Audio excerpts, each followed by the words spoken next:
అంటే తలుపు ఎవరు వేసేస్తారండి? దేవుడు వేసినాడు. దేవుడు వేసిన తలుపుని ఎవరైనా తీయగలరా?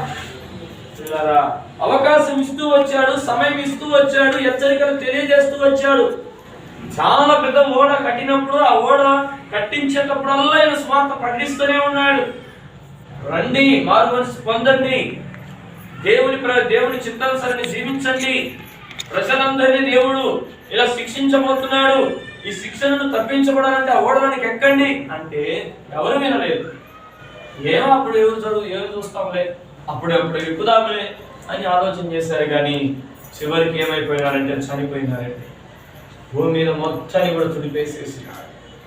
ఈ 7 మంది నోవాహు, 8 మంది మానవులు, తర్వాత అన్ని జంతువులు, పక్షులు అన్ని కూడా 2 చొప్పున దేవుడు ఆ ఓడలోకి ఉంచినవే.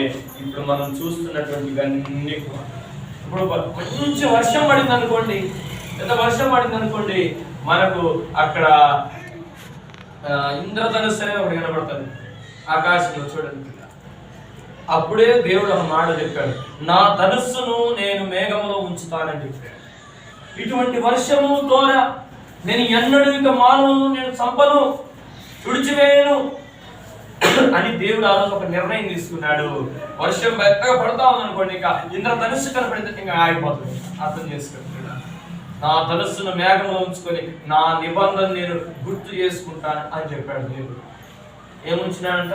నా ధనుస్సును మేఘంలో ఉంచుతానని చెప్పాడు. అందుకే పిల్లరా, అది మొదలుకొని ఎప్పుడు కూడా అటువంటి వర్షం ఎప్పుడు పడలేదు. 40 రాత్రులు 40 పగులు పడినటువంటి వర్షానికి ఇల్లులు అన్ని కూడా, కొండలన్నీ కూడా, శిఖరాలు సైతం కూడా మునిగిపోయేంత వర్షాలు, అంతమైన వర్షాలు కూడా వచ్చేసింది. ప్రపంచం మొత్తము కూడా అర్థం చేసుకోండి పిల్లరా, చరిత్ర కూడా తెలియజేస్తాము.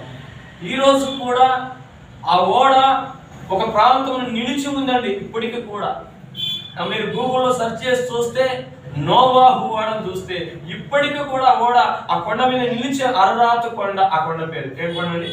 అరరాతు కొండ. ఆ కొండ మీద ఇప్పటికి నిలిచి ఉంది. ఆ రోజు దేవుని ఉగ్రతకు బలైపోయినారు ప్రజలందరూ కూడా పిల్లరా. అయితే దేవుడే తన చేతులతో తయారు చేసుకున్నటువంటి మానవులను చంపడం ఇష్టం లేక ప్రభు అంటున్నాడు, ఇక మారు మనసు పొందండి అని మరల హెచ్చరిక చేస్తా ఉన్నాడు. ఇకనైనా మీ మనస్సులు మార్చుకోండి, పాత జీవితాన్ని విడిచిపెట్టండి, నూతన జీవితాన్ని ప్రారంభించండి.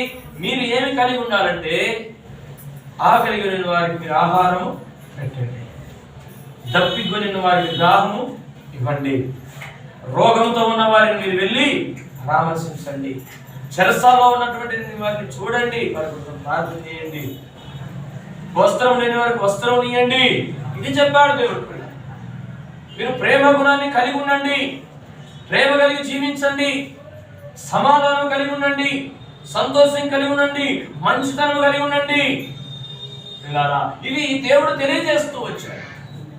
యేసయ్య ఎవరై అంటే ప్రేమామూర్తి. దేవునికి స్తోత్రం చెప్పండి. ఎటువంటి ప్రేమామూర్తి అంటే ఆయన కొడుతున్నా సైతం ఆయన ప్రేమించాడు, తిడుతున్నా వారిని ప్రేమించాడు, నిందిస్తున్నా వారిని ప్రేమించాడు, వారిని క్షమించాడు కూడా. పిల్లలు నిజంగా 4 ఏళ్ళు సాల వల్ల తన ఈపల్లో దున్నబడిందండి. ఆ కొరడా విసుకు కొడతా ఉన్నారు.